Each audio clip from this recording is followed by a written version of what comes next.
Bonjour, très heureux de vous retrouver ce matin. On va vous présenter effectivement les résultats d'une étude sur un des piliers du collectif. Avec Sébastien, c'est un projet qu'on a lancé il y a un petit peu plus de 2 ans maintenant. Il a travaillé et œuvré pendant 1 an et demi avec des super résultats et on a commencé à poser des sujets sur les 2 premiers piliers. Aujourd'hui, on va parler d'origine. Est-ce que tu veux revenir en 2 mots sur cette histoire? Alors bonjour à tous. Sébastien, je suis le feu président du collectif. Après 2 ans de loyaux service, je suis ravi de passer le témoin à David. Je voulais également remercier les membres qui sont là parce que ça s'est fait effectivement par réseau interposé. Donc je voulais déjà dire un grand merci à toutes les marques, mais également aux élus et aux journalistes qui suivent l'aventure depuis 2 ans. Ça paraissait un peu fou quand on a démarré de mobiliser des marques autour d'un sujet qui est la transparence alimentaire. Depuis, le collectif a grandi. On a traité cette année des sujets que sont l'impact environnemental en début d'année à l'Assemblée nationale, la nutrition en cours d'année avec Serge Erkberg notamment, et Richard Ramos en tant qu'élu. Et on termine aujourd'hui l'année en beauté avec le 3e pilier sur lequel on a investi, qui est l'information sur l'origine. Voilà, savoir tout simplement, ça paraît bête, mais savoir d'où viennent les aliments qu'on va consommer.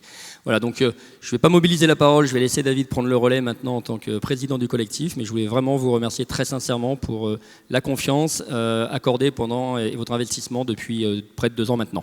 Bonne séance à tous.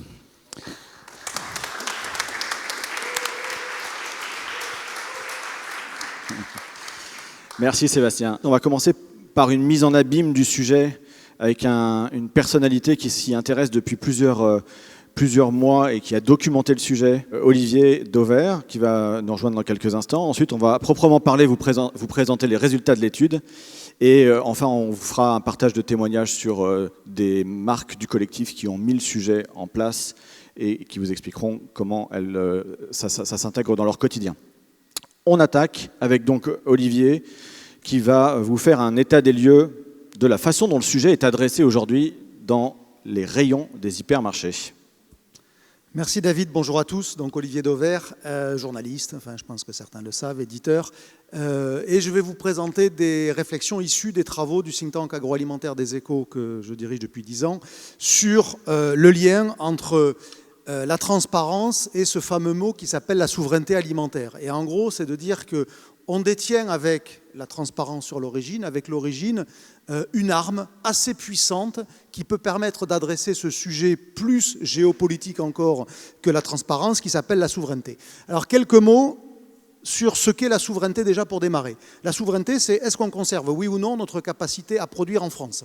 C'est la définition la plus basique qui soit. En matière alimentaire, on sait que cette souveraineté est aujourd'hui déclinante. La souveraineté, ça repose sur la capacité à produire, qui elle-même repose sur le fait qu'il y ait ou non un modèle économique. Parce que s'il n'y a pas de modèle économique, il n'y a pas de production. C'est très con, mais il faut repartir par là. Qu'est-ce qui fait qu'il y a un modèle économique ? Il y a un modèle économique que s'il y a des prix rémunérateurs. Pardonnez de le faire de manière aussi séquencée que ça, mais vous allez voir que la démonstration, elle est absolument limpide. D'où la question, qu'est-ce qui fait qu'un prix est rémunérateur ? Ou comment peut-on rendre un prix rémunérateur ? Un prix, et là aussi, première année de cours en fac d'éco, le premier jour en septembre, le prix c'est quoi ? C'est l'expression de la rencontre entre l'offre et la demande. Voilà, c'est aussi bête que ça. Donc dès lors qu'on modifie soit l'offre, soit la demande, on peut considérer qu'on aura un effet sur le prix. Donc on va se demander si, pour atteindre l'objectif de la souveraineté, on peut modifier quelque chose, soit sur l'offre, soit sur la demande. Carambar, c'est facile à trouver. La transparence de l'origine, elle peut modifier la demande. Et pour vous l'illustrer, je vais vous poser une question. Est-ce que vous pensez que ce produit-là, que vous voyez, c'est une MDD, un filet de poulet, des aiguillettes, de poulet cuisiné, aura la même demande consommateur que celui-là, sur lequel j'ai rajouté, écrit en aussi gros que le libellé produit, origine Pologne. Ne rigolez pas sur la notion de taille. En fruits et légumes, c'est par exemple ça. Dans un rayon fruits et légumes, il y a une proportionnalité obligatoire entre le prix et l'origine. Donc c'est loin d'être idiot de dire qu'on détermine à l'avance de quelle taille doit être l'origine. En fruits et légumes, il faut que l'origine soit écrite en aussi gros que le prix. Voilà, donc c'est loin d'être absurde. Donc une fois que vous avez ces 2 produits, demandez-vous, est-ce que la demande consommateur bouge suivant qu'on est à gauche ou à droite? La réponse, elle est assez évidente. Bien sûr que la demande consommateur va bouger. L'idée, c'est pas de dire qu'on est contre les Polonais, pour les Roumains, contre les Tchèques ou pour les Anglais. C'est pas le sujet. C'est juste de dire de manière factuelle, est-ce que l'origine peut être un élément de modification de la demande? Si La modification de la demande est un élément qui modifie le cours et le prix. Si un prix plus rémunérateur favorise un modèle économique et maintient des agriculteurs en situation de produire, alors on a donc atteint un premier pas dans la direction de la souveraineté.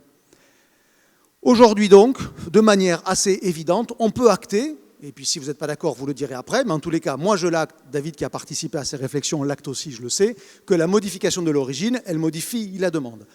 Comment ? En soutenant les cours derrière, c'est la conséquence, et donc la souveraineté, c'est ce que je viens de vous dire. Problème, ça n'existe pas. C'est-à-dire qu'il n'y a pas de transparence dans l'origine. Alors certains se donnent bonne conscience en le racontant, mais dans les faits, il n'y en a pas. C'est pas difficile, il suffit de se balader dans un magasin, c'était samedi dans un hyper, dans un Carrefour, ça aurait pu être ailleurs. Vous voyez, là je suis devant une grande marque, William Saurin, peu importe la marque. J'ai, vous le voyez à gauche, du chou qui est d'origine France et on en est fier, on le met en face avant du pack. Et sur le produit de droite que j'ai retourné, vous avez la viande qui est d'origine Union européenne. Ça veut dire de n'importe où. Union européenne, ça veut évidemment dire qu'elle n'est pas française, même si dans l'absolu, la France en fait bien partie. Mais vous voyez, ça, quelque part, ce n'est pas de la transparence. D'ailleurs, on peut se demander si ce n'est pas plutôt de l'hypocrisie. De fait, c'est de l'hypocrisie. Parce que quand vous ne revendiquez que ce qui vous arrange, vous ne pouvez pas considérer que vous êtes transparent. Vous êtes dans le marketing, vous êtes dans la présentation valorisante de ce que vous êtes. Ce n'est pas grave, mais il ne faut juste pas faire passer ça pour de la transparence. Un autre exemple, sur le MDD, parce que le sujet, ce n'est pas les marques nationales qui seraient moins vertueuses ou les MDD qui le seraient plus ou qui le seraient moins. C'est une pratique générale aujourd'hui qui oblige à dire qu'il n'y a pas de transparence dans l'origine. Vous voyez, là, je suis devant un produit Carrefour. À gauche, le porc, il est français. À droite, je ne sais pas d'où vient le veau. Évidemment, il faut que je le retourne et dans ces cas-là, le veau, il est d'origine UE, puisqu'il n'est pas français ou qu'il n'est pas nécessairement français. Vous voyez que dans ces cas-là, la revendication n'est qu'opportune. Ce n'est pas de la transparence, c'est encore une fois plutôt de l'hypocrisie. On peut l'avoir au sein même d'une même espèce de viande. Vous voyez, là, je suis dans la même gamme, dans la même marque Carrefour. Je suis sur la même nature de viande, du poulet, parce que vous auriez pu me dire dans l'exemple précédent, il y a poulet contre veau, et veau, on est sous-capacitaire, donc c'est normal qu'on l'importe. Bon, quand on est un pays d'élevage laitier, être sous-capacitaire en veau, il faut quand même s'y mettre. Bon, voilà, mais c'est peut-être précisément parce qu'on a des sujets de prix et de cours qu'on ne produit pas assez. Bon, là, je suis dans les deux cas sur du poulet. À gauche, c'est du poulet rôti Carrefour dans une barquette, dans ce qu'on appelle un plat cuisiné assiette. À droite, c'est du poulet chasseur. À droite, ils ont trouvé du poulet français. Magnifique. À gauche, manifestement, ils ne l'ont pas trouvé. Puisque quand vous retournez le poulet de gauche, on vous dit qu'il est d'origine UE. Ça veut dire qu'il n'est pas français, il est probablement polonais, peut-être ukrainien passé par les Pays-Bas. J'ai rien contre les Ukrainiens non plus, mais dans les faits, les circuits alimentaires aujourd'hui, ils se font comme ça. Donc vous voyez que là aussi, on peut en déduire que c'est très hypocrite. Parfois, c'est à la limite de la tromperie. Regardez ça, 100% ingrédients naturels, bleu, blanc, rouge. En fait, le bleu, blanc, rouge, c'est pas parce que les ingrédients, on ne parle pas des ingrédients, on parle du lieu de fabrication. Combien de consommateurs peu aguerris, peu avertis, qui passent environ 3 secondes et demie dans un rayon, auront compris qu'en réalité, on parlait du lieu de l'usine? Pas beaucoup. Parce que si vous regardez en tout petit en bas, légumes, origine UE, alors c'est effectivement noté. Mais ce n'est pas noté avec la même symétrie dans la promesse. Et voilà pourquoi, au sein du think tank, on avait soutenu l'idée de la symétrie dans la promesse d'origine. Si je revendique l'origine pour un sujet, je le revendique de la même manière pour un autre.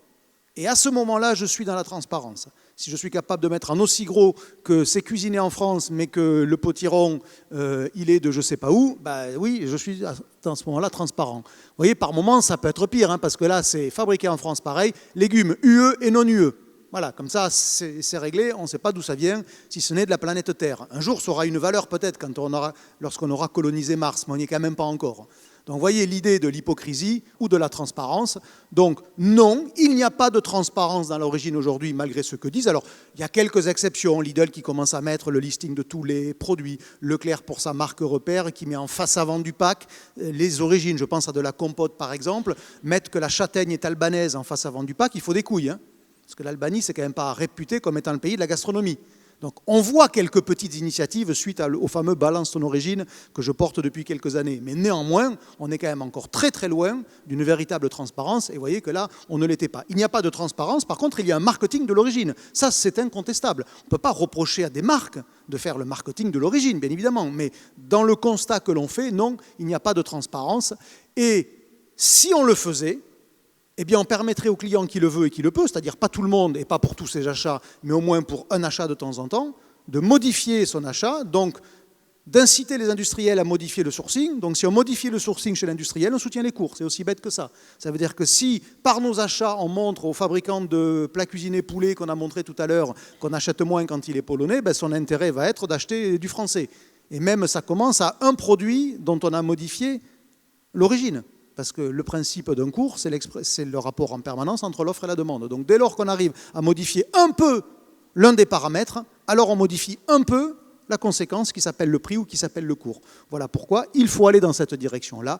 Si on veut participer à créer un modèle économique pour la production agricole avec des prix plus rémunérateurs, il faut bien que l'origine devienne non pas une revendication opportune, mais un élément de la transparence. Et c'est notamment pour ça que vous vous êtes demandé si ça avait un intérêt. Je vous remets celle-là parce qu'elle est quand même assez frappante. Oui, il est assez probable que si on faisait ça, la demande consommateur serait modifiée et on achèterait plus de poulet français quand on est industriel.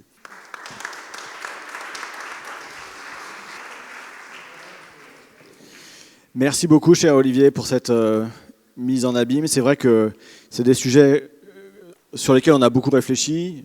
Moi, j'ai été chez Fleury Michon pendant longtemps. Quand il y avait eu l'expérimentation sur l'origine qui avait été mise en place, on y avait participé, on avait vu des petits changements. Et on a tous l'intuition qu'effectivement, si l'information était claire sur l'origine, il se passerait des choses. Bon, on a essayé au sein du collectif de l'objectiver. Et c'est ce qu'on va vous présenter maintenant. Alors on a fait cette étude, comme vous le voyez sur toutes les slides, avec Apinio, j'appellerai Jean-Yves tout à l'heure, pour pouvoir avoir des données qui soient représentatives de l'ensemble des consommateurs. Donc juste en 2 mots, en vérité, on l'a rappelé tout à l'heure par Sébastien, c'est parti d'une idée qu'il y a un certain nombre de marques aujourd'hui qui prennent des engagements, d'autres qui en prennent moins. Chacun a le droit de faire ce qu'il veut, mais se dire effectivement que sur des sujets sur lesquels on est questionné en permanence par les consommateurs, c'est-à-dire je veux savoir si ça fait du bien à ma santé, je veux savoir si ça a des impacts sur l'environnement, et notre sujet du jour, je veux savoir d'où vient ce que je mange. On a fait le pari qu'effectivement, en étant clair sur ces sujets-là, on allait pouvoir déclencher des changements dans les comportements. Et donc on était 12 il y a un peu plus de 2 ans, on est un peu 60 aujourd'hui, et on travaille sur les 3 piliers qui sont ces demandes critiques des consommateurs. Aujourd'hui, on va parler d'origine. On va parler d'origine avec un institut, cher Jean-Yves, tu peux nous rejoindre, qui nous a accompagnés dans cette étude de façon, encore une fois, à objectiver les résultats. Merci David. Donc très rapidement, oui, donc Jean-Yves Lafont, je suis directeur d'Apinio France. On est un institut international qui est né en Allemagne en 2016 et qui opère en France depuis 2021. Donc on a un peu plus de 200 collaborateurs et avec une bonne reconnaissance institutionnelle puisqu'on est notamment sur les 2 dernières années Institut d'Europe à plus forte croissance par le Financial Times. Et donc on offre une solution tout en un. On a notre propre panel sur lequel a été réalisée l'étude. Un panel qui réinvente un petit peu les méthodes d'engagement et les standards qualité, avec un accompagnement et une plateforme dashboard qui permet d'analyser les résultats. Et le point le plus différenciant d'Apinio, qui est évidemment pertinent aujourd'hui, c'est qu'on est un institut avec un engagement RSE fort, puisqu'on est le premier institut d'études en France à être labellisé B Corp et labellisé DESI depuis quelques semaines, qui est un nouveau label sur la durabilité qui est propre aux études marketing qui viennent de sortir. Donc voilà pour Apinio. Très rapidement sur le détail de la méthodologie de l'étude qui a été réalisée. Donc on a fait une étude mi-septembre qui a duré à peu près 4 à 5 jours sur un échantillon représentatif de la population française, 2000 personnes, donc en ligne. On a assuré la représentativité par la méthode des quotas sur les critères que sont l'âge, le genre, la CSP et la région. Donc on a interrogé les 18 ans et plus sur un questionnaire d'environ 15 minutes. Voilà pour le contexte. Et on passe directement aux enseignements avec un premier enseignement clé sur l'importance donnée par les Français à l'accès à l'information de l'origine. Donc on a aujourd'hui 86% des Français qui indiquent qu'il est très important pour eux d'avoir accès à l'information de l'origine des produits qu'ils achètent. Et quand on compare le critère de l'origine par rapport à d'autres aspects qu'on peut retrouver en magasin par exemple, une dizaine d'aspects ici, on s'aperçoit que l'origine arrive en 3e position, juste après le rapport quantité-prix et l'aspect marque, à égalité avec la qualité nutritionnelle. Donc des chiffres assez forts déjà. Ensuite, on leur a demandé sur quels aspects précisément il était important pour eux d'avoir accès à l'origine des produits. Et on s'aperçoit que c'est en fait sur toute la chaîne de valeur que les Françaises et les Français veulent avoir accès à l'information. Alors il y a quelques aspects qui ressortent plus particulièrement, notamment l'origine des matières premières, puisque c'est important pour 85% des Françaises et des Français, suivi de près par le lieu de transformation qu'on a évoqué juste avant. Voilà. Mais au total, on s'aperçoit qu'il y a quand même 80% des Français qui veulent avoir absolument accès à toute l'information de tous les ingrédients des produits qu'ils achètent. Alors dans cette étude, on a aussi on a inclus des questions ouvertes pour pouvoir aussi relecter de manière un petit peu plus qualitative le retour des consommateurs. Donc on en a rajouté sur quelques slides ici, je vais en lire quelques-uns. Donc l'affichage devrait être beaucoup plus clair. Par exemple, fabriqué en France ne veut pas dire que les ingrédients sont d'origine française. Donc on s'aperçoit qu'il y a une prise de conscience de plus en plus chez les consommateurs qui réalisent que le Made in France ne veut plus dire grand-chose. Ils ont beaucoup lu le blog d'Olivier Dauer. Oui, exactement. C'était très bien mis en avant par Olivier. Autre verbatim, une traçabilité exemplaire du lieu de production, d'origine et des conditions de culture jusqu'à l'assiette. Savoir si le produit a été transformé et où, quand, comment, par qui il a été. Donc il y a des demandes, une exigence qui est de plus en plus haute par les consommateurs qui se rendent bien compte que voilà, il y a parfois une petite hypocrisie, comme disait Olivier, sur certains aspects. On leur a ensuite demandé pourquoi c'était si important pour eux d'avoir accès à l'origine. Et on a deux aspects ici, deux critères qui ressortent majoritairement. On a le soutien aux producteurs locaux et la qualité, qui pour presque 60% des Français sont les deux critères qui sont les plus importants, qui justifient vraiment l'importance d'accès à l'origine, suivi par le goût et la réduction de leur empreinte carbone, respectivement pour 40 et 30% des répondants. On les a ensuite interrogés bien sûr sur la situation actuelle, donc on a déjà eu une très belle mise en abîme d'Olivier, mais on se rend compte que les Françaises et les Français sont quand même assez critiques sur la situation actuelle s'agissant de l'accès aux informations liées à l'origine. Notamment donc l'accessibilité, la fiabilité et la crédibilité de l'information, puisqu'on est sur ces trois critères en moyenne à 6,5 sur 10, avec un tiers des Françaises et des Français qui notent clairement sous la moyenne, donc à moins de 5, et un autre tiers, un peu plus même, 6 à 7. Donc voilà, 6,5 de moyenne, et encore ici, on a des verbatims qui sont assez illustratifs. L'enjeu est primordial. Je pense que l'étiquetage de l'origine peut contribuer à restaurer la confiance des consommateurs envers les produits alimentaires qu'ils consomment. J'attends surtout que les industriels disent la vérité sur les produits. Donc il y a aussi une méfiance qui s'est créée, comme l'a très bien soulevé Olivier, un peu de suspicion aussi sur les produits qu'ils achètent. Dernier point ici, donc les Français, qu'est-ce qu'ils veulent finalement? C'est un accès simple et transparent donc à la data, à l'information tout simplement. Aujourd'hui, ils utilisent plusieurs outils qui sont à leur disposition, et Olivier l'a aussi très bien montré. Donc on a les labels, les certifications, on a les listes d'ingrédients au dos du packaging souvent. Donc ça, c'est quand même 2 tiers des Français qui l'utilisent. On a de plus en plus aussi des drapeaux qui apparaissent sur les packaging, donc à peu près la moitié des Français qui l'utilisent pour se renseigner sur l'origine. Et puis, de nouveaux outils comme les applications de type Yuka, qui sont aussi là pour donner plus d'informations aux consommateurs, donc à peu près un tiers des Françaises et des Français. On se rend compte cependant que, s'agissant précisément des labels et des certifications, sur l'ensemble des Françaises et des Français qui les utilisent pour se renseigner sur l'origine, on n'en a que la moitié, ou même moins, selon les labels, qui utilisent vraiment cette information dans la décision, dans la prise de décision de l'achat. Là aussi, il y a un manque de transparence qui ne leur permet pas vraiment de prendre la décision en se basant sur ce critère uniquement. Donc là, on a des verbatims, encore une fois, qui sont très très illustratifs. Ils veulent que ça soit clair, bien visible sur l'emballage produit. Ils veulent que du premier coup d'œil, on puisse comprendre quelque chose de simple et visible directement, que ce soit clairement précisé sur la face avant du packaging, pas dans les petites lignes à l'arrière ou ailleurs, ne pas avoir besoin de chercher et savoir tout de suite d'où vient le produit que je souhaite acheter. Et finalement, que l'affichage soit clair, précis, sans aucune équivoque sur le pays d'origine et surtout sans triche. Donc là encore, on voit qu'il y a quand même une certaine méfiance qui est bien présente. Donc voilà, sur cette première partie d'étude qui est un petit peu exploratrice pour comprendre un petit peu les attentes des Françaises et des Français, puis la perception qu'ils ont de l'importance de l'origine, on voit qu'il y a un réel enjeu ici à proposer un système d'affichage sur ce critère, sur cet aspect-là. Et donc on a fait dans un deuxième temps dans l'étude un test beaucoup plus pratique que va vous présenter David juste après. À toi David. Merci beaucoup Jean-Yves. Alors, le contexte, il est hyper clair. On a essayé de répondre à cet insight, à ces attentes, en travaillant un dispositif d'étiquetage. C'est un prototype, on l'a fait juste pour les besoins de l'étude. Il est un peu moche, mais on a essayé d'adresser tous les insights. Non, c'est vrai, il est très beau.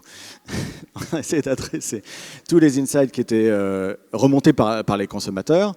Donc, au milieu, vous avez l'origine des ingrédients, donc ce qu'il y a à l'intérieur du produit. Et en dessous, vous voyez une petite usine, l'origine du lieu de fabrication. C'est les deux sujets qui ont été posés tout à l'heure. On les a adressés sur un seul et même espace sur ce dispositif.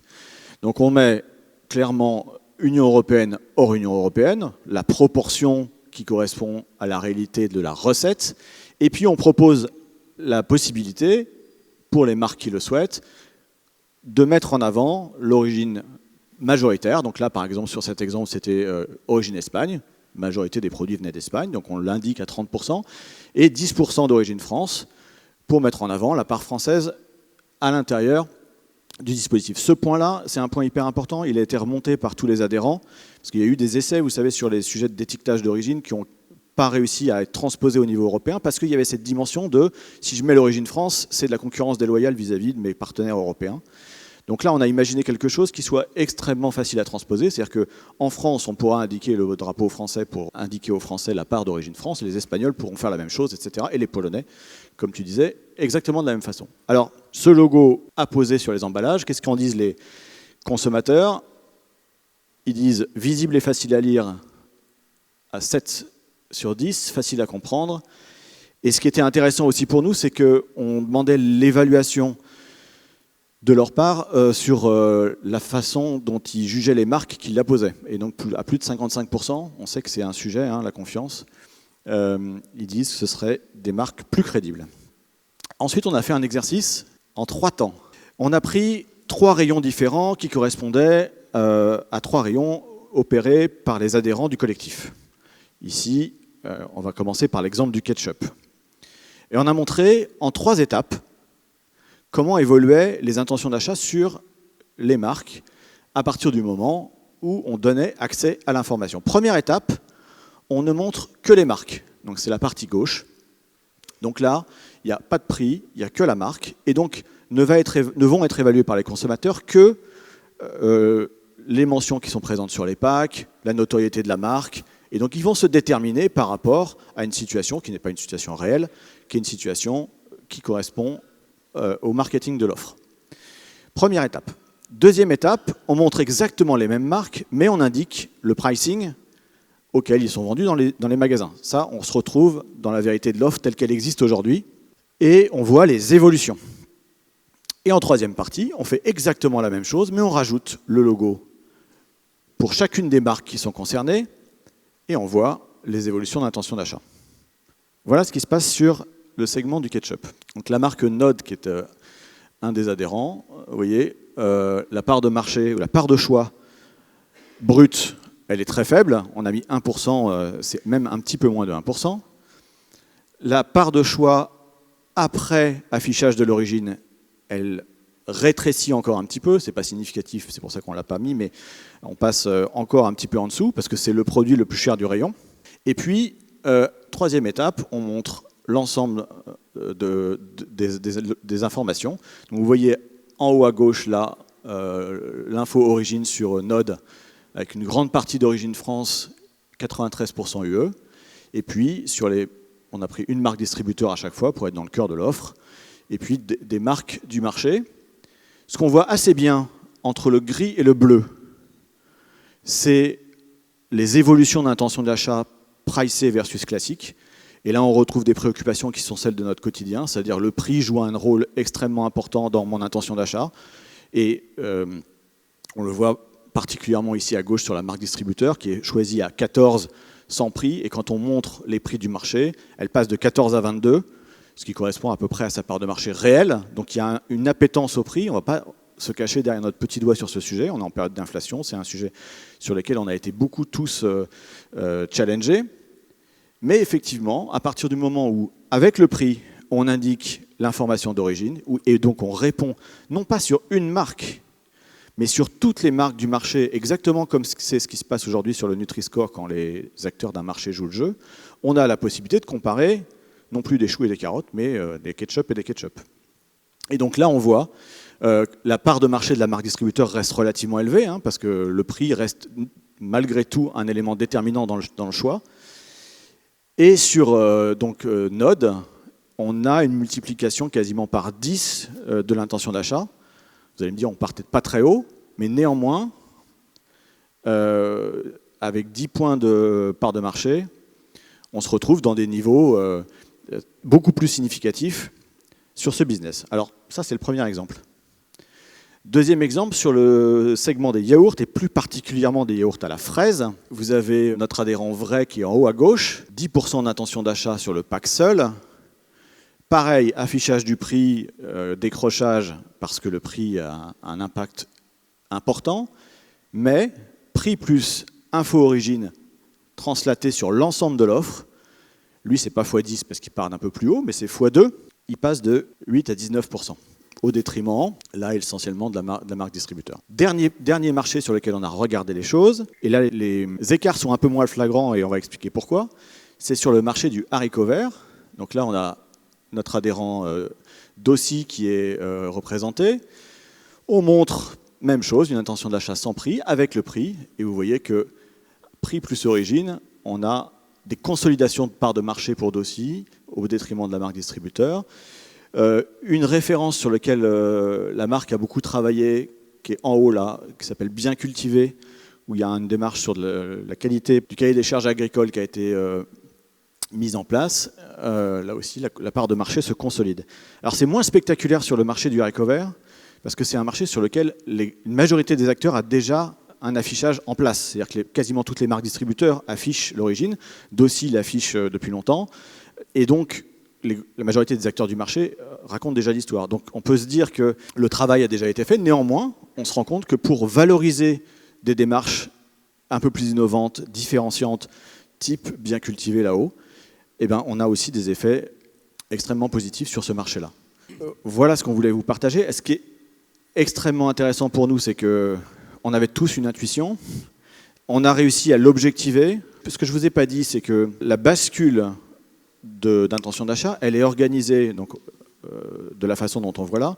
C'est majoritairement des consommateurs CSP+, donc qui ont plus de moyens que la moyenne, qui vont permettre cette bascule. Les CSP-, ils basculent moins. C'est à peu près compréhensible. Néanmoins, quand on ramène ça à l'ensemble de la population, on a des transformations qui sont spectaculaires.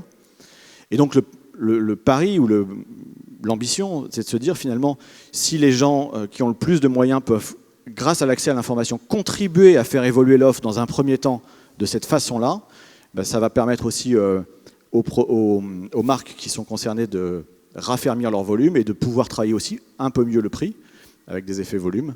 Et peut-être que les plus riches entraîneront la possibilité aux moins favorisés de réussir à tenir et contribuer à la transition.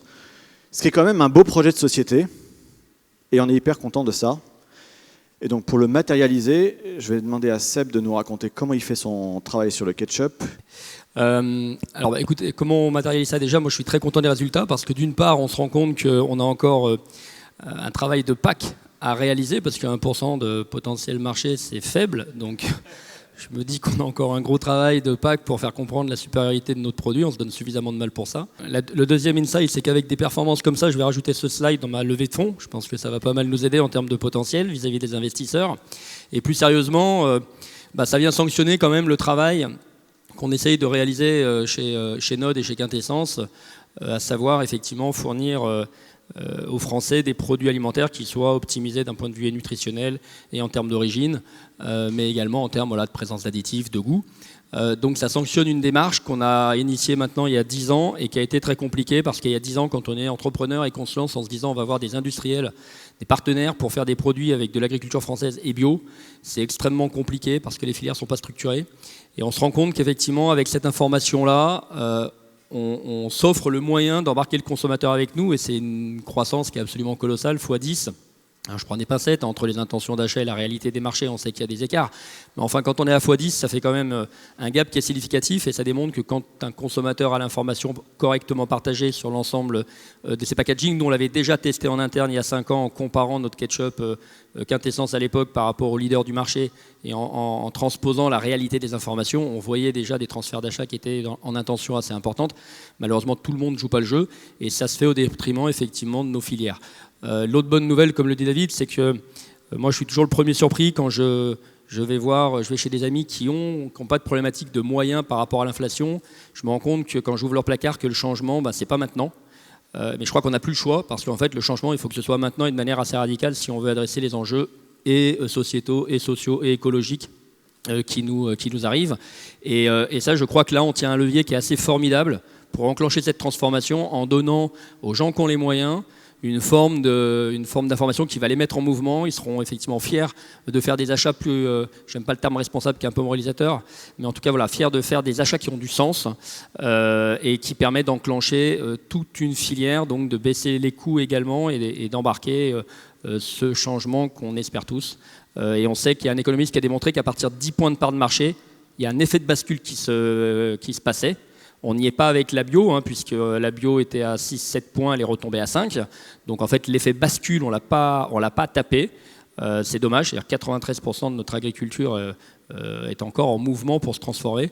Là, à 10%, on se dit on tient quelque chose et la possibilité d'embarquer des bonnes pratiques avec nous. Voilà, donc je suis très content de ces résultats qui viennent conforter un petit peu ce qu'on intuitionnait. Voilà, et ça nous donne de la force. Merci Sébastien. Bonjour à tous, donc moi c'est Adrien, je travaille pour la marque Vrai, je suis chef de marque. Donc ce que j'avais envie de faire aujourd'hui, c'est de vous raconter un peu plutôt mon quotidien, reprendre un peu du terre à terre, c'est-à-dire que moi en fait, ça va faire 10 ans que je fais des packaging, je fais des emballages, je fais mon boulot, c'est de valoriser les produits qu'on a conçus. Et avec la marque Vrai, toute notre ambition depuis maintenant presque 30 ans, c'est de faire des produits bio les meilleurs, les plus gourmands possibles et sans compromis sur nos engagements. Concrètement, là, ce que ça implique avec le produit qui a été testé, ce qu'on voulait adresser, c'était un produit qui soit hyper gourmand, pour redonner envie aux consommateurs de manger du bio, parce qu'en ce moment, c'est pas la panacée d'être bio, c'est pas le truc qui donne le plus envie aux gens quand on est bio de nous acheter. En revanche, un bon produit, ça donne toujours envie. Et donc, on a voulu retrouver un produit hyper gourmand, mais on a voulu aussi l'associer à une deuxième attente des consommateurs qui était d'être hyper local. Et donc là, on a c'est le produit le moins disant de la gamme, c'est-à-dire c'est des fraises de France. On a voulu en fait mettre en avant le caractère, le territoire, en fait, les bons ingrédients de notre territoire. Donc là, c'est des fraises de France, parce qu'on a eu du mal à trouver le sourcing pour avoir des fraises d'une localité particulière. En revanche, on a des myrtilles du Médoc, qu'on a clémé d'Aquitaine, pour ne pas faire de confusion avec le pinard. Et on a des abricots d'Occitanie. Donc tout l'enjeu pour nous, c'est de réussir à concilier les deux. Et en fait, sur l'univers des yaourts, c'est quand même pas si simple, parce que l'emballage, il est tout petit. Je vais me permettre de vous en passer quelques-uns. Quand on se parle en fait de mettre les origines sur les packs, en face avant, c'est ça la face avant. C'est donc, moi mon enjeu, c'est de raconter mon histoire d'un yaourt très gourmand, avec une origine France à 90% dans le pack, sur 1,5 cm sur 8. Je vous le passe. Hop. Donc voilà, donc, c'est un peu notre enjeu. Et donc en fait, même quand on le raconte, on voit que les intentions d'achat, c'est pas folichon en fait, avec le prix qu'on... Forcément, ça a une valeur, l'origine France. C'est pas facile de trouver du bio et du français, donc ça a un prix. Et intrinsèquement, sur le marché, comme personne raconte l'histoire du fruit, tout le monde raconte bien le lait. Quasiment 99% des yaourts français sont fabriqués avec du lait français, il n'y a pas de problème, les consos sont au courant, il n'y a pas de sujet. Par contre, quand on parle du fruit, l'ingrédient secondaire, c'est autre chose. Là, il n'y a plus personne qui raconte rien. Ou alors si, sur son site internet, avec une petite astérix, mon concurrent principal, l'information est disponible, mais il faut être chef de produit pour trouver l'info, quoi. Donc en fait, le mettre en face avant, c'est super, c'est chouette, mais en fait les consos, pour eux, ça ne change rien. Parce qu'ils ont l'impression que sur les yaourts, c'est super naturel, c'est super bon, que l'ingrédient est France sur l'ingrédient principal, et donc l'ingrédient secondaire doit l'être aussi. Enfin, en fait, je ne me pose pas la question, je m'en fous, quoi. J'achète mon produit de manière mécanique dans le rayon.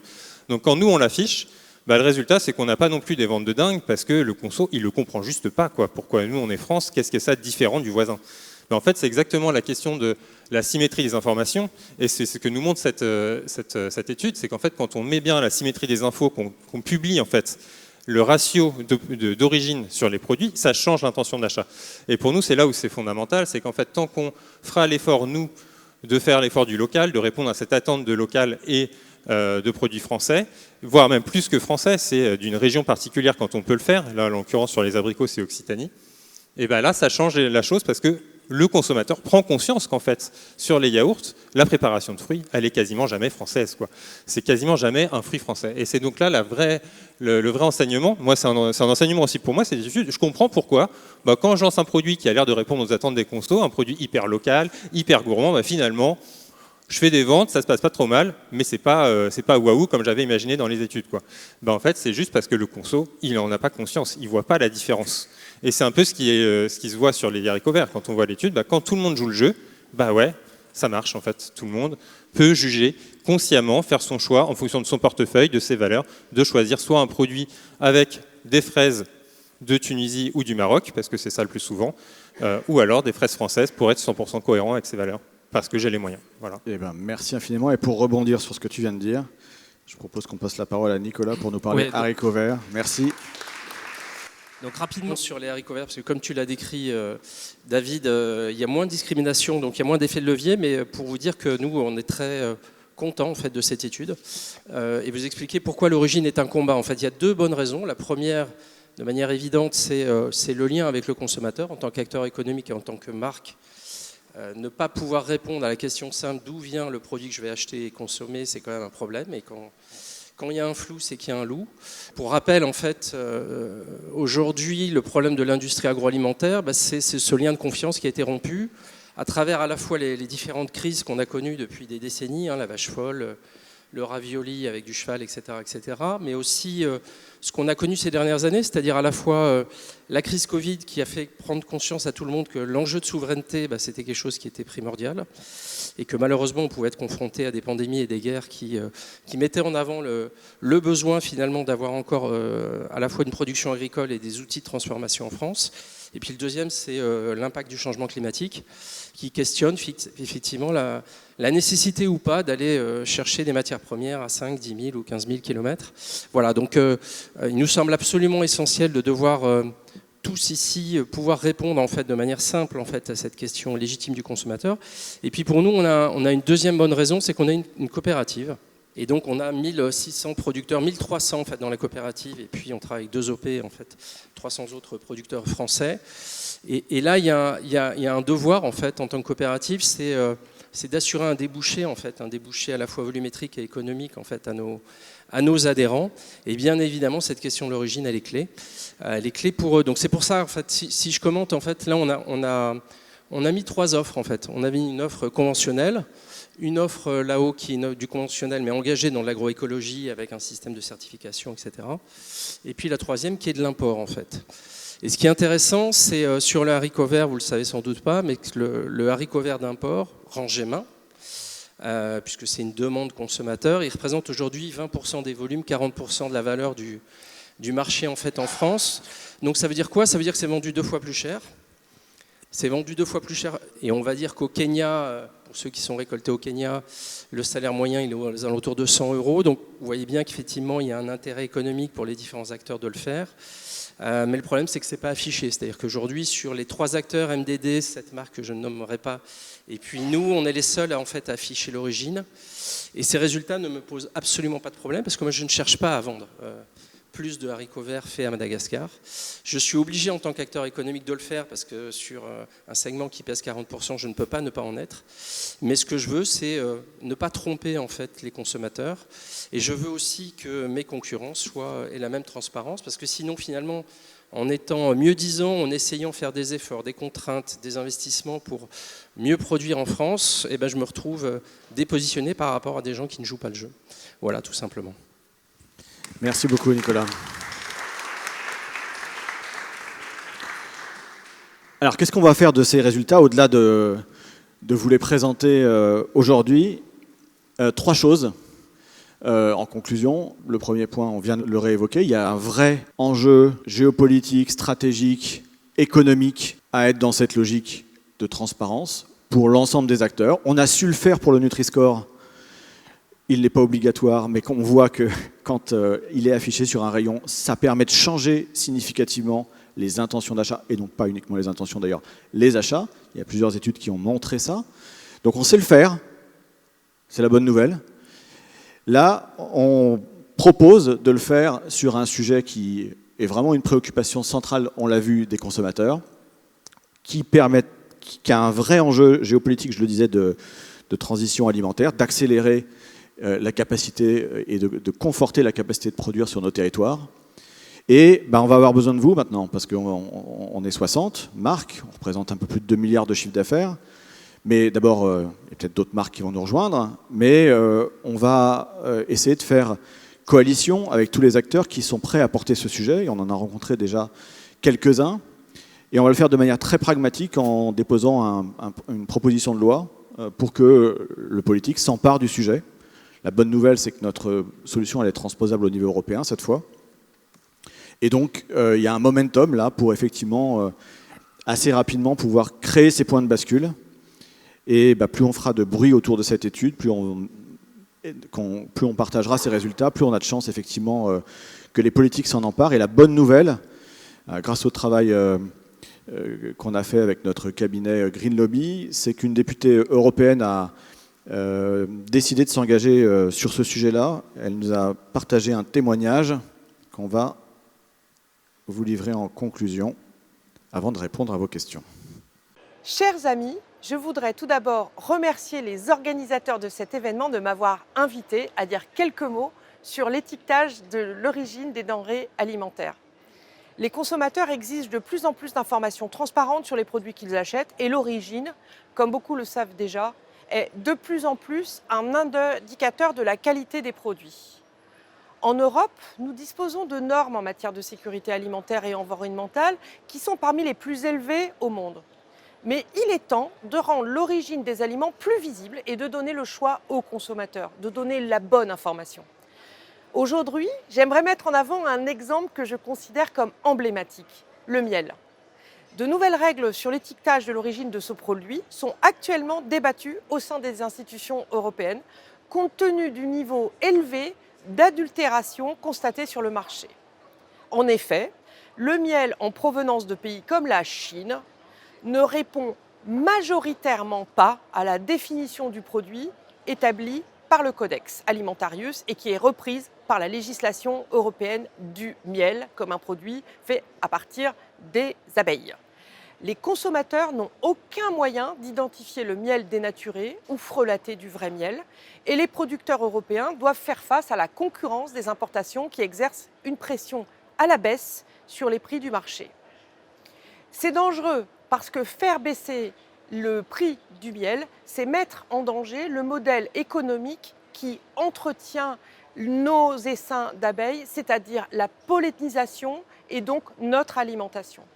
En février dernier, j'ai recueilli les signatures de plus de 40 députés européens pour envoyer une lettre à la Commission européenne en lui demandant de réviser la directive européenne sur le miel avec l'introduction de nouvelles règles exigeant que l'origine du miel soit mentionnée dans l'ordre décroissant des pays d'origine, s'il y en a plus un, alors que aujourd'hui ça n'y est pas, et de rajouter leur part respective dans la composition.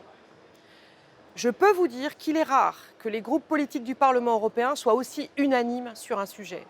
Pour moi, il s'agit d'une révolution en matière d'étiquetage, mais il faut faire tomber les préjugés qui font obstacle à une véritable transparence de l'indication de l'origine. Je pense que nous sommes sur la bonne voie et j'espère que bientôt les règles d'étiquetage seront plus claires pour tous les produits alimentaires. Voilà, vous voyez, on est capable de le faire sur le miel et on a un adhérent qui est sur ce secteur qui connaît particulièrement bien, avec qui vous pourrez échanger si vous le souhaitez pendant le cocktail.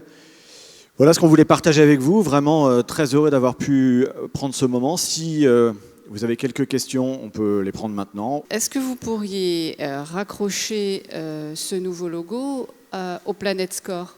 Nous, on n'a pas vocation à dire comment ça doit être fait. On sait que quand c'est en place sur le pack, quand c'est en place de manière obligatoire et donc comparable avec tout le monde, ça marche. Donc notre logo, c'était une proposition. En l'état, il marche plutôt pas mal.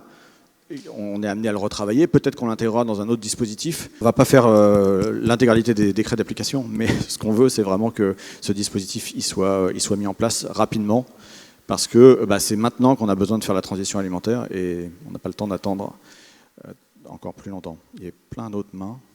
Est-ce que vous auriez des chiffres ou juste des impressions si les consommateurs priorisent les rayons ? C'est-à-dire, est-ce qu'ils vont privilégier l'origine des viandes par rapport à celle des fruits et légumes dans un produit, ce genre de choses ?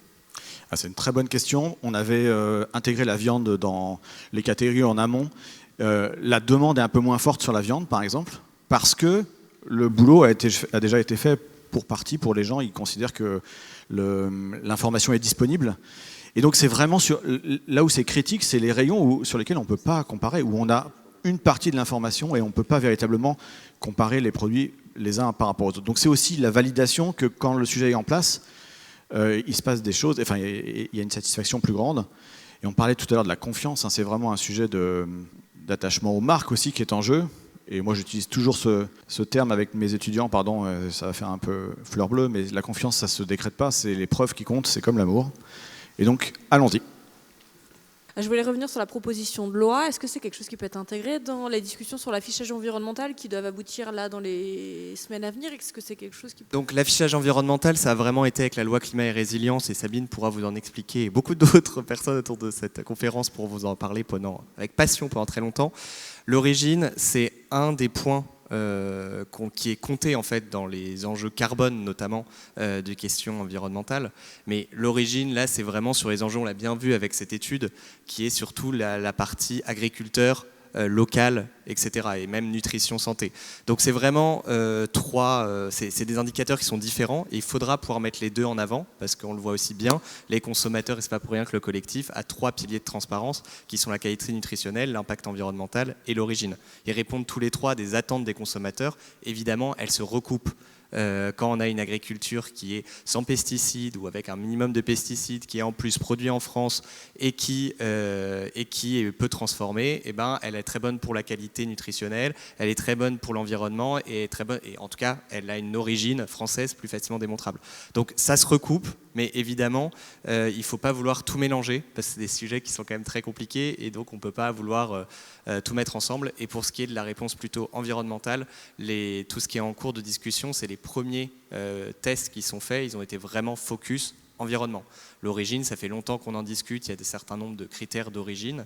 Là, l'idée, c'est de vouloir amener une nouvelle méthode de présenter pour aussi simplifier, faire un petit peu le tri entre les divers labels qui existent et pouvoir un petit peu simplifier l'accès aux consommateurs. Tu me corriges si je dis une bêtise, mais c'est qu'effectivement, pour l'instant, il y a un momentum politique qui est autour du budget. Et il y a un deuxième momentum qui est prévu en décembre sur ces sujets-là, notamment, et c'est la raison pour laquelle on présente les résultats maintenant, pour donner des datas aux politiques, et c'est pour ça qu'on va faire le projet de loi maintenant, pour qu'en décembre, ils puissent avoir toutes les cartes en main pour agir. C'est ça, parce qu'en décembre est prévue la loi d'orientation et d'avenir agricole. Je pourrais en discuter avec vous plus en détail aussi si vous avez envie. Ça va être un temps fort sur les sujets d'installation, de développement et d'adaptation des règlements climatiques de notre souveraineté alimentaire. Donc voilà, c'est aussi une réflexion qu'on veut avoir avec eux. Comment on peut mettre un petit peu dans ce projet de loi aussi, parce qu'on ne fera pas l'amont sans l'aval. Donc avoir aussi une bonne indication de l'origine, c'est un bon moyen d'adapter la transition agricole et alimentaire sur le temps long. Moi, j'ai une question pour le futur, c'est savoir si vous allez aller au-delà de l'alimentaire, notamment les cosmétiques, où il y a un travail qui est gigantesque en fait, à faire sur des produits qu'on utilise tous les jours sur son corps. Excellente question. Tu ne travaillerais pas dans les cosmétiques, pardon? Mais enfin, je l'ai posé en introduction, le sujet, il est sur la table sur l'ensemble des secteurs. Il est criant sur l'alimentaire parce qu'effectivement, c'est un produit qu'on va mettre à l'intérieur de son corps. Donc on est particulièrement attentif et c'est l'industrie agroalimentaire qui a été challengée en premier sur ces sujets-là, avec un certain nombre d'avancées qui nous permettent d'être optimistes aujourd'hui sur la possibilité d'aller plus loin. Mais le sujet, il se pose exactement de la même façon sur tous les produits de consommation.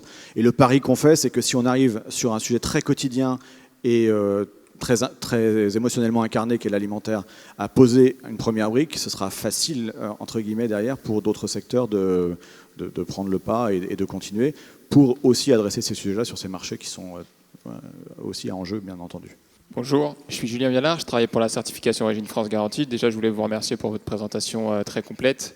Et j'ai souri lors de la présentation d'Olivier parce qu'avec mon collègue, on travaille depuis 7 ans sur le sujet de l'origine et on est un peu pareil dans les hypermarchés, on regarde les packaging de tous les côtés et on devient un peu fou sur tout ce que l'on voit.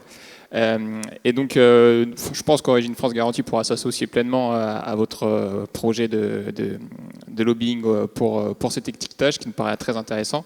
Mais est-ce qu'il ne faudrait pas coupler ça avec une action aussi pour contrer l'hypermarketing? Parce qu'on a un proverbe, nous, chez Origine France Garantie, c'est que lorsque l'on voit marqué sur un packaging « entreprise française », vous êtes sûr que rien n'est fait en France. C'est-à-dire que vous avez une pléthore de signes de marketing, que ce soit conditionné en France, produits contrôlés en France, recettes françaises, etc., qui trompent complètement le consommateur et qui n'apportent rien en termes d'information justement sur l'origine, et au contraire qui essayent de jouer sur le sujet de l'origine, qui est le 3e critère d'achat du consommateur français, et on l'a vu dans votre étude derrière la qualité et le prix, pour justement essayer d'alpaguer le regard du consommateur sur leur produit. Donc est-ce qu'il n'y a pas un couplage à faire vis-à-vis justement de cette réglementation du marketing et sur notamment l'utilisation de l'image de la France. Ouais, c'est un très bon point, merci de poser cette question. C'est justement une des demandes fondamentales du collectif, c'est-à-dire l'objectif, c'est effectivement des engagements sur ces 3 piliers, mais une simplification au final. C'est-à-dire sur le Nutri-Score, il y a une seule façon d'annoncer la qualité nutritionnelle aujourd'hui. Elle est imparfaite, il faut la faire progresser, on milite pour ça. Mais néanmoins, il y a un repère à un seul endroit et ça permet aux consommateurs de savoir et de comparer. L'objectif, c'est de pouvoir faire la même chose sur les 3 piliers, effectivement, pour qu'on ait moins des packs qui clignotent dans tous les sens avec la mise en avant, ça a été très bien dit, de ce qui nous arrange, et la possibilité de comparer des choses comparables en ayant des informations normées, avec un référentiel solide derrière, pour qu'effectivement on arrive à une simplification. C'est un point majeur, je suis parfaitement en phase avec ça. Bonjour à tous, merci beaucoup pour cette présentation. Moi je tiens quand même à saluer que l'on est avec des entreprises qui prennent la parole là-dessus. Je trouve que c'est vraiment remarquable, qui ont réussi à réunir dans la diversité. On a à la fois des grands groupes, on a vu Nicolas tout à l'heure, mais également des TPE, PME. Donc je trouve que c'est vraiment chouette qu'on ait des gens de l'amont jusqu'à l'aval qui se mobilisent sur ces sujets. Moi, je voulais juste réagir par rapport à la question qui a été posée sur le Planet Score, puisque donc, je m'appelle Sabine Bonneau et je suis le porte-parole de ce dispositif. On a pas mal de liens avec le collectif, en vérité. On milite tous pour la transparence et on pense que c'est vraiment quelque chose qui est de nature à accélérer la transition, parce qu'on ne peut pas dire qu'elle soit pour l'instant dans la bonne direction depuis 1 an et demi, 2 ans. Et effectivement, on a depuis à peu près 6 mois mis en marché une étiquette, alors pour l'instant qui est en phase pilote cette année et qui est destinée à se déployer plus largement l'an prochain. Certains d'entre vous ici sont dans ce pilote, et notamment Nicolas avec Dossi, mais également Fermier de Loué, OMI, qui fait partie du collectif également, et Biocop. Et en fait, ces entreprises aujourd'hui sont dans un pilote qui permet de matérialiser l'origine sur l'étiquette. Donc tout ce que vous avez montré, effectivement, on essaye de le porter à vos côtés. Sur cette étiquette, on a à la fois l'information environnementale, donc Confère, loi résilience climat qui a été évoquée tout à l'heure, la question du mode d'élevage, du bien-être animal en lien avec le mode d'élevage, du social, ça c'est un point très important, ça a été évoqué tout à l'heure par Dossi, mais on ne fera pas la transition sans les producteurs. Et on a vraiment en France des entreprises, et notamment à l'amont agricole, qui font des choses vraiment très très chouettes, les filières, les coopératives. Donc ça, c'est quelque chose qu'il faut faire savoir aussi. Les producteurs ont besoin qu'une partie de la valeur ajoutée revienne jusqu'à eux. Et puis la question de l'ultra-transformation qui est également sur cette étiquette, donc en complément du Nutri-Score qui apporte l'information nutritionnelle. Et donc l'origine des ingrédients, la matière première agricole qui est matérialisée sur cette étiquette. Si vous voulez en savoir plus pour voir à quoi ça ressemble en vie réelle, la première entreprise qui a complété le travail, c'était Biocop cette année, donc là c'était courant septembre. Et Sylvain Ferry, donc le PDG, a communiqué notamment sur LinkedIn, un post qui a très très bien marché, avec les 500 premiers produits, toute la marque propre de Biocop qui est étiquetée maintenant avec cette étiquette intégrale mentionnant l'origine. Merci Sabine. Pour aller un peu plus loin, est-ce que vous pensez que l'alimentation des animaux, c'est un sujet aussi, ou c'est trop loin sur la chaîne ? C'est un sujet, ça sera peut-être un travail à faire dans un deuxième temps, mais c'est un très bon point. Oui, c'est évident. On ne l'a pas adressé là, ça demanderait sans doute une explication supplémentaire, mais oui, il y a un sujet évident sur ce dispositif-là et sur toute la déforestation importée. On est sur les sujets d'actualité. On ne l'a pas pris en compte là dans l'étude, pour être très clair, mais on prend le point. Et juste pour ajouter, au sein du collectif En Vérité, donc avec nos marques, on a un groupe de travail. Et en effet, on l'avait évoqué dans le dispositif, le logo qu'on vous a présenté, etc. Qu'est-ce qu'on prend en compte ? On réfléchit aussi collectivement à ça. Et c'est vrai que l'alimentation des animaux avait été évoquée à plusieurs reprises. C'est un sujet qu'on n'a pas encore adressé là et qui sera certainement ouvert par la suite. Olivier, tu voulais rajouter un mot ? Je voulais rajouter un mot d'inspiration sur comment on pourrait organiser la symétrie dans les promesses d'origine en faisant le parallèle entre cette idée de l'origine et le Nutri-Score. Je ne sais pas si ça vous a frappé, mais quand vous achetez par exemple du Kit Kat, la confiserie au chocolat de Nestlé, il y a un Nutri-Score E dessus, ce qui n'est pas vendeur. Est-ce que vous savez pourquoi il y a un Nutri-Score E, qui est quand même plutôt un repoussoir qu'autre chose ? Eh bien parce que s'il veut le mettre sur ces chocs à pic qui sont en A, il est obligé de le mettre sur tous les autres produits. Ça veut dire que le principe de la symétrie, il est déjà dans les faits, c'est-à-dire ça a déjà été compris, vu, accepté par les industriels, y compris quand ça les dessert. C'est-à-dire que foutre du E sur un produit alimentaire, ça pique. Hein.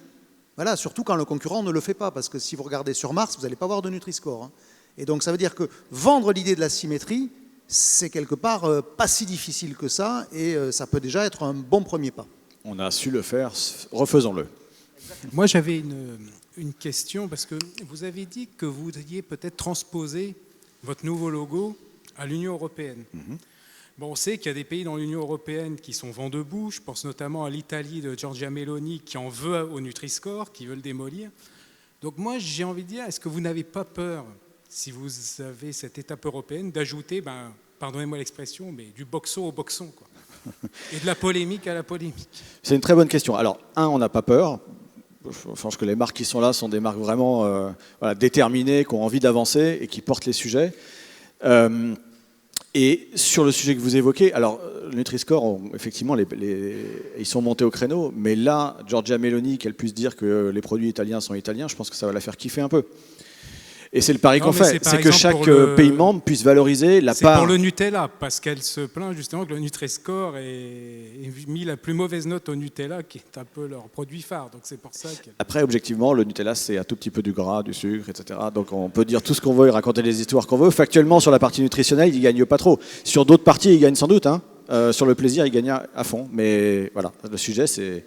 effectivement cette dimension de transparence. Et effectivement, le pari qu'on fait, c'est que tous les pays producteurs au sein de l'Union européenne vont pouvoir aussi... La question, que je travaillais chez Le Sieur avant, on demandait aux consommateurs français quelle est la meilleure huile d'olive selon vous, ils disaient l'huile d'olive française. Vous alliez faire le même sondage en Espagne, ils disaient l'huile d'olive espagnole. En Italie, l'Italie. Donc il y a ce prisme qu'on a observé sur la France, il est valable sur tous les pays européens. Et donc donner la possibilité à chaque pays européen de valoriser sa propre production, ça a un intérêt sur le plan environnemental, ça a un intérêt sur le plan de la souveraineté alimentaire pour le pays et globalement pour la souveraineté alimentaire européenne. Donc c'est aussi ça qui nous rend enthousiastes sur le dispositif, c'est qu'on donne les clés à chacun pour se saisir en fonction de ce qu'il fait. Merci. Ouais. Alors moi j'ai interrogé, alors l'heure n'est pas à la remise en question et plutôt à la volonté d'eux, mais pour avoir été confronté à la mise en pratique volontaire, affichée, de mettre un pourcentage d'ingrédients français sur le pack, on-pack, on l'a finalement déporté avec un QR code, parce qu'en fait on se rend compte qu'il faut corréler ça à la transparence des filières, enfin la logique des filières. En fait, on peut avoir la volonté de lancer un produit avec un petit poids 100% français, et puis l'année a été mauvaise, la saison a été mauvaise, et ça ne coïncide pas toujours avec l'impression des packs. Donc en fait, est-ce que le comité ne peut pas aussi soulever cette question-là de la mise en pratique? C'est un très bon point qui a été soulevé dans les discussions avec tous les membres, exactement en ces termes.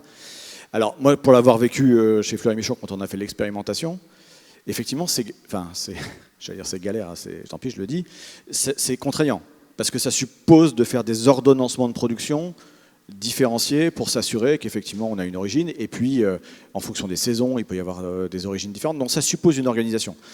Le pari que nous on fait en partageant les résultats de cette étude, c'est qu'il y a tellement de bénéfices potentiellement pour les marques qui se bougent dans cette direction en termes business à prendre, que les petites contraintes, même si parfois elles sont très grosses, à prendre, elles sont balayées d'une certaine façon par l'intérêt économique. Et à partir du moment où il y a un intérêt économique, toute entreprise est capable d'avancer, de changer les pratiques. L'industriel chez Fleury Michon, il était vent debout contre l'affichage au démarrage de l'origine, parce que ça vous supposait qu'il était obligé de faire 100% français quand c'était, alors qu'avant il mélangeait des origines parce que c'était le cahier des charges de la qualité de la matière première qui était primordial. Bon, à partir du moment où on a pris la décision de le faire, il l'a mis en place. Et comme beaucoup d'histoires de changement, on s'en fait une montagne avant que ça se mette en place, et on trouve tout un tas de bonnes raisons de ne pas y aller. Et puis une fois que le truc est passé, en fait, c'est ça qui est génial, ça remobilise l'intelligence des gens, et on trouve des solutions. Et croyez-moi qu'une fois qu'il y en a un qui commence à gagner, les autres, ils ont envie de gagner aussi. Bonjour à tous, Perrine Beuret, responsable marketing chez Redzel France. Effectivement, je trouve qu'il y a un super travail qui est mené au sein du collectif, et on avance bien pour mettre en avant l'origine. Et je pense que, pour nous en tout cas, c'est un des éléments qui est essentiel chez Redzel. parce qu'on vend du cornichon qui est français, on vend aussi de l'indien, de l'européen, peu importe. Mais en tout cas, on pense que c'est nécessaire d'avoir cette transparence sur l'origine des produits. Et il y a juste un point qui m'inquiète un peu, que j'avais déjà partagé avec vous, c'est comment on met en avant sur différents pictos et différents logos la transparence sur l'origine d'une part, mais aussi la composition des produits, etc., sur des packs qui sont assez petits. Donc j'ai bien noté, David, que c'est pas à nous forcément de faire la recommandation de quel logo, etc., mais sur les exemples qu'on voyait tout à l'heure, on ne voyait pas forcément tous les autres logos qui peuvent apparaître sur un pack sur la face avant.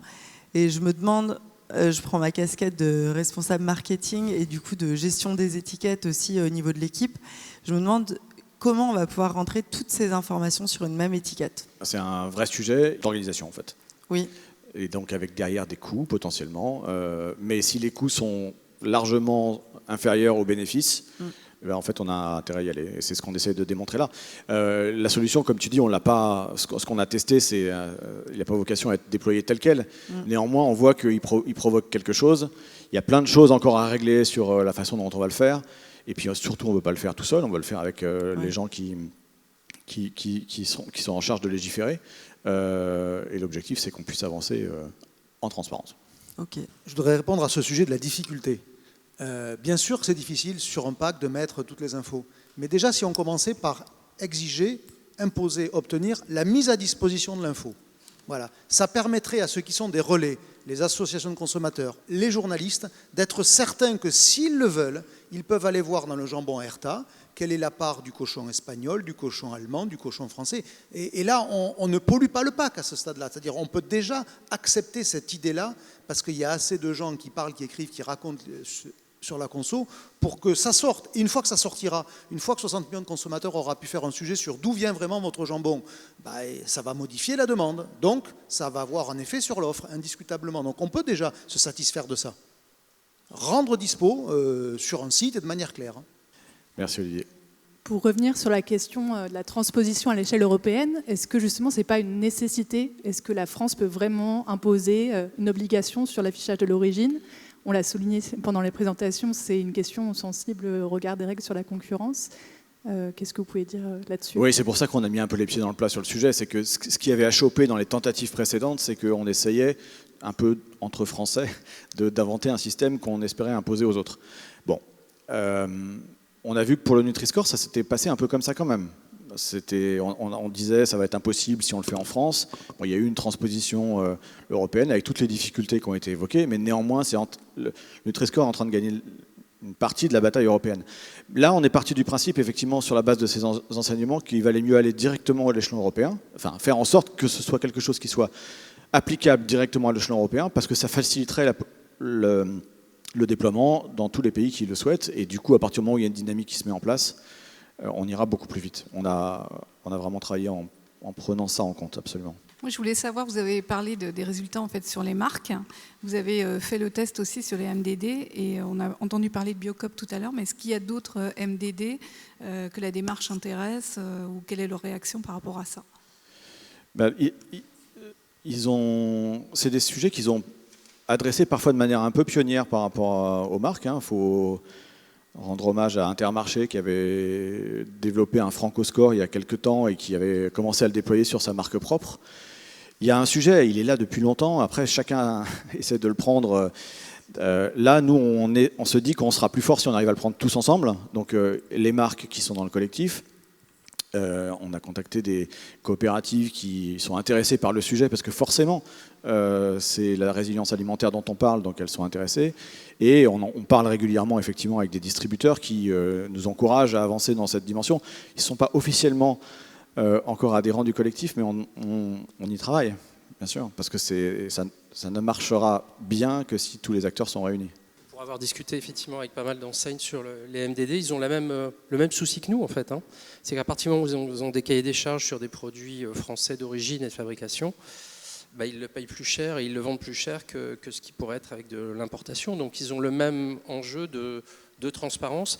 Et pour reprendre ce que disait Olivier, il ne peut pas y avoir de demi-transparence en fait. On le voit bien, c'est-à-dire qu'on ne peut pas être uniquement transparent quand ça nous arrange et puis l'arbre qui cache la forêt. Donc ça c'est... Parce qu'on parlait du lien de confiance.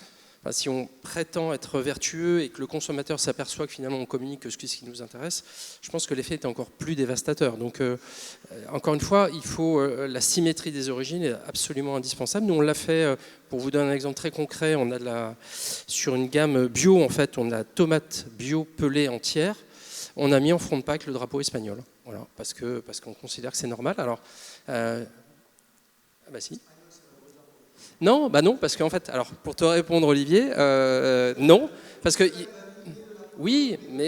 oui, ok, mais ce que je veux dire, c'est que l'intention est importante et on a par exemple une enseigne que je ne citerai pas qui a dit, non, je peux pas vous référencer parce que la tomate espagnole, vous vous souvenez, il y avait eu un certain nombre de débats il y a quelques années sur Almeria, etc. Donc en disant, voilà, donc même si nos tomates ne venaient pas de cette région-là, donc on se crée aussi des contraintes, mais encore une fois, on ne peut pas se donner des contraintes si elles ne sont pas les mêmes pour tout le monde en fait. Alors effectivement, l'intention est importante, la réalisation l'est encore plus, parce qu'effectivement le diable se cache dans les détails.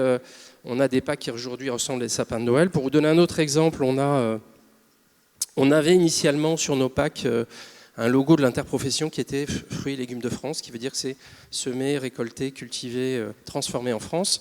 Mais le consommateur ne comprend pas ce logo-là, donc on a été obligé de remettre un drapeau français bleu, blanc, rouge, comme les autres, parce que sinon la compréhension n'était pas bonne. Donc évidemment, en partant de l'intention, je pense qu'il est clair, il faudra aller jusqu'au bout, savoir quel est le bon logo, comment l'adapter par rapport aux autres, etc. Et il faudra aller jusqu'au bout sur la réglementation en termes d'affichage, parce que sinon, effectivement, on va laisser la porte ouverte à tout et n'importe quoi. Voilà. Merci Nicolas. Adrien, tu voulais ? Bonjour, donc Adrien de Casti, Funky Veggie. C'est pas vraiment une question, c'est plus une interrogation que je me pose et que je partage, comme ça on en parlera après. Mais donc Monsieur Dauvers parlait du Nutri-Score tout à l'heure, avec KitKat, je pense que c'est un bon exemple et je pense que si Emmanuel Faber n'était pas passé dans le groupe, il ne l'aurait jamais fait et je pense qu'il s'en bouffe encore les doigts d'ailleurs de l'avoir fait sur pas mal de produits. Mais nous, chez Funky Veggie, le Nutri-Score, je pense qu'il y a un souci aujourd'hui, on en le sait tous, c'est qu'il n'est pas généralisé. C'est que oui, bien sûr, tout le monde veut le faire, c'est super, mais il y a 20% des produits en rayon qui le font. Et moi, je prends mon exemple, on a la seule pâte à tartiner du marché qui aujourd'hui est verte en Nutri-Score, parce qu'on n'a pas d'huile dedans, mais en fait, avec l'évolution du Nutri-Score, elle va passer jaune, on va devenir C.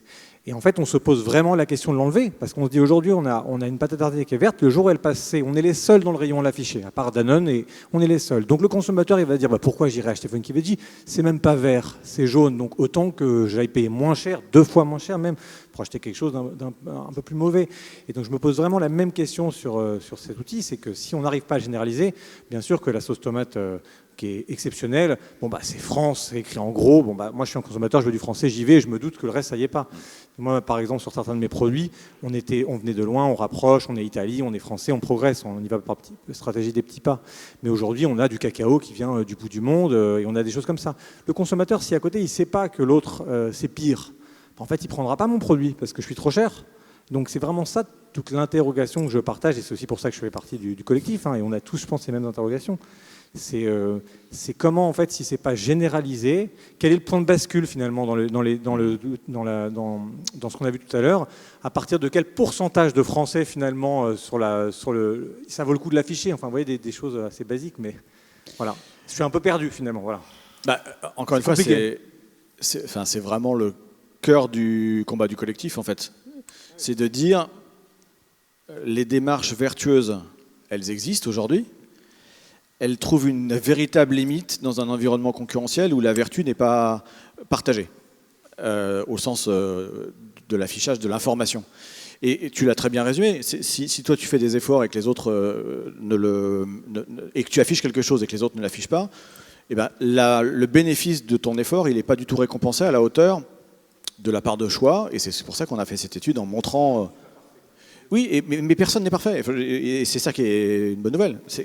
Mais du coup, ça ne fonctionne, et d'ailleurs c'est pour ça qu'on plaide aussi pour l'affichage obligatoire du Nutri-Score, et non pas pour la partie, et d'arrêter la dimension expérimentation, parce que ça ne marche que si tout le monde joue le jeu. Voilà. Et donc nous, ça fait vraiment partie des choses sur lesquelles, et c'est pour ça qu'on fait une proposition de loi, pour qu'effectivement le dispositif, et d'ailleurs dans l'affichage environnemental, ça a été un des partis pris du gouvernement dès le départ, de le faire obligatoire et pas de le faire facultatif. Et c'est une bonne nouvelle. Il faut que ce soit le cas sur tous les secteurs, sur tous les piliers. Si je peux juste apporter un petit complément, il me semble que sur le type de produit que vous faites, justement l'information d'ultra-transformation, elle peut permettre de resegmenter le marché sur la question santé, qui est quand même une question très sensible pour les consommateurs. Et l'enjeu d'ultra-transformation est probablement un enjeu montant sur cette partie-là. Sur ce qui a été dit sur l'origine, nous, le parti pris qu'on a adopté, alors avec UFC Que Choisir, puisqu'on travaille aujourd'hui avec un peu plus de 300 marques, et que UFC Que Choisir a fait le choix depuis le mois de juin de mettre le Planet Score sur son application mobile gratuite, c'est que quand on n'a pas d'informations, c'est-à-dire quand les marques et les industriels ne jouent pas le jeu, par défaut, c'est la valeur la plus défavorable qui s'applique. Donc le cacao vient de Côte d'Ivoire et du Ghana, où il a contribué à la déforestation massive, par exemple. Le soja vient d'Amérique du Sud, idem, etc. Et ça, je pense que c'est vraiment un point de base, c'est que toutes les entreprises qui ont mieux à dire, elles n'ont qu'à se signaler. Si elles ne disent rien, c'est que l'étiquette telle qu'elle est, elle leur convient. Et c'est pareil pour l'origine. Si on n'a rien à dire, l'origine, c'est monde. Et ça, je pense que c'est vraiment important de voir que quand même là en France aujourd'hui, en France et d'ailleurs dans d'autres pays européens, parce que sur les 300 marques avec qui on travaille, il y en a à peu près la moitié qui sont hors de France, qui sont en Europe hors de France. Le fait de communiquer sur le pilote cette année a créé une file d'attente. Il y a beaucoup d'entreprises qui ont envie de faire savoir ce qu'elles font. Donc je pense qu'il faut compter aussi sur cette force d'entraînement des entreprises qui font bien, en fait. Il y en a beaucoup. Absolument d'accord. Écoutez, on est parfaitement dans les timings. Je vous propose qu'on poursuive la conversation pour ceux qui le souhaitent autour de ce buffet déjeunatoire. Et merci infiniment pour ce moment et à tout à l'heure pour la suite des discussions. Merci.